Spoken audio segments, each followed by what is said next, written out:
কি রে বেনসন টুটুল, তুই এখানে বসে রয়েছিস? তোর বাপ বাজার ঘাটে গল্প করে বেড়াচ্ছে, তুই বলে হিমালয় পড়াশোনা করতে গেছিস, পাহাড় ইউনিভার্সিটিতে বলে পড়াশোনা করছিস। হ্যাঁ ভাই। আবার শুনলাম তোকে বলে ওখান থেকে বাইরেও করে দিয়েছে, বিষয়টা কি রে? হ্যাঁ ভাই, ওখান থেকে আমাকে বাড়ি করে দিয়েছে ভাই।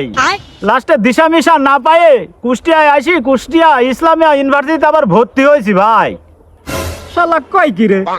তাহলে তোকে একটা প্রশ্ন করি। হ্যাঁ ভাই করেন। আচ্ছা বলতো, ডাক্তার আসিবার পূর্বে রোগী মারা গেল, এর ইংরাজি কি হবে? আরে শালা কয় কি রে, এটা কোনো প্রশ্ন হইলো? তাহলে প্রশ্নের উত্তরটা দে, ইংরাজিতে বল কি হয়? শালা কয় কি রে, এটা কোনো প্রশ্ন হইলো? ডাক্তার আসিবার পূর্বে রোগী মারা গেল, এর উত্তর দিয়ে আবার একটা বিষয় হইলো। এটা তো হবে হচ্ছে ইন্না নিল্লাহি ওয়া ইন্না ইলাইহি রাজিউন। শালা কয় কি রে? এই শালা তো না মারি ভাত খাওয়া যায় না। শালা পাগল তো খেপেছ রে, এখানে তো আর থাকা যাবে না রে, এবার আমি পালাই।